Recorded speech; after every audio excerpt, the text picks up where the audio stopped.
Hello guys, in this video I am going to show you how to allow others to view clout on the PUBG Mobile application. But first I just want to mention, don't forget to subscribe to my channel, because at 10,000 subscribers I am going to show you my whole YouTube revenue statistics and growth strategy, how to make money online. Now let's jump into it. First of all, open the application on your phone. Then go to your homepage and click on this button that you can find down below on the right side corner of the screen. After that, tap on settings at the top. Go to this right side column, scroll down and tap on privacy and social.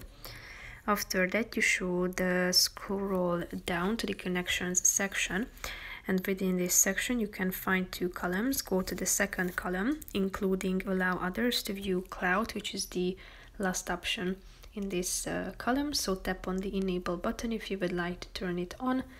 If you want to turn it off, just click on the disable button. So basically that's it for this video, guys. See you in the next one. Bye bye.